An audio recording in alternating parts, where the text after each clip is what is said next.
I'm William Vinson, and this time I'm going to talk about content marketing. Everyone knows you need a business plan, yet many entrepreneurs don't realize a marketing plan is just as vital. Unlike a business plan, a marketing plan focuses on winning and keeping customers. It's strategic and includes numbers, facts, and objectives. A good marketing plan spells out all the tools and tactics you'll use to achieve your sales goals. It's your plan of action, what you'll sell, who will want to buy it, and the tactics you'll use to generate leads that result in sales. And unless you're using your marketing plan to help you gain funding, it doesn't have to be lengthy or beautifully written. Use bulleted sections and get right to the point. The first section defines your company and its products and services, then shows how the benefits you provide set you apart from your competition. It's called a situation analysis. Targeted audiences have become extremely specialized and segmented. No matter your industry, from restaurants to professional services to retail clothing stores, positioning your product and services competitively requires an understanding of your niche market. Not only do you need to be able to describe what you market, but you must also have a clear understanding of what your competitors are offering and be able to show how your product or service provides a better value. Make your situation analysis a succinct overview of your company's strengths, weaknesses, opportunities, and threats. Strengths and weaknesses refer to your characteristics that exist within your business, while opportunities and threats refer to outside factors. To determine your company's strengths, consider the ways that its products are superior to others. And if your service is more comprehensive, for example, what do you offer that gives your business a competitive advantage? Weaknesses, on the other hand, can be anything from operating in a highly saturated market to lack of experienced staff members. Next, describe any external opportunities you can capitalize on, such as an expanded market for your product. Don't forget to include any external threats to your company's ability to gain market share so that succeeding sections of your plan can detail the ways you'll overcome those threats. Positioning your product involves two steps. First, you need to analyze your product's features and decide how they distinguish your product from your competitors. Secondly, decide what type of buyers is most likely to purchase your product. What are you selling? Convenience? Quality? Discount pricing? You can't offer it all. Knowing what your customers want helps you to decide what to offer. And that brings us to the next section of your plan. Developing a simple one-paragraph profile of your prospective customer is your next step. You can describe prospects in terms of demographics, age, sex, family composition, earnings, and geographic location, as well as lifestyle. Ask yourself the following. Are my customers conservative or innovative? Leaders or followers? Timid or aggressive? Traditional or modern? Introverted or extroverted? How often do they purchase what I offer?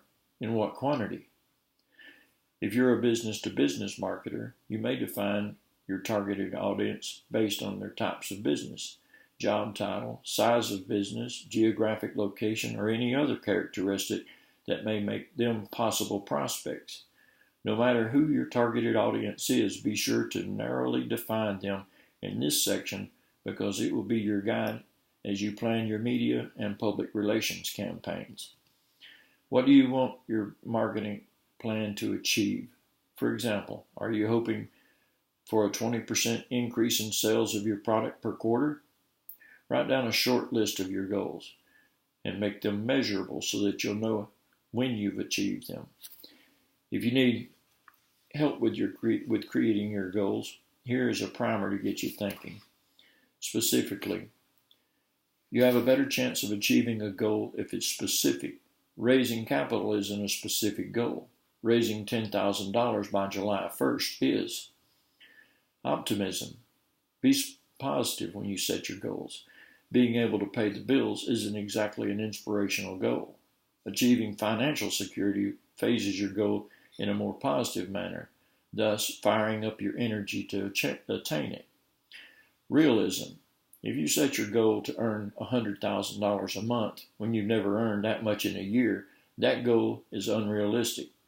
Begin with small steps, such as increasing your monthly income by 25%.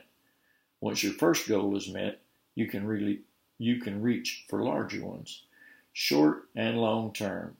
Short-term goals are attainable in a period of weeks to a year. Long-term goals can be for 5, 10, or even 20 years. They should be sustainable goals, substantially greater than short-term goals, but should be realistic.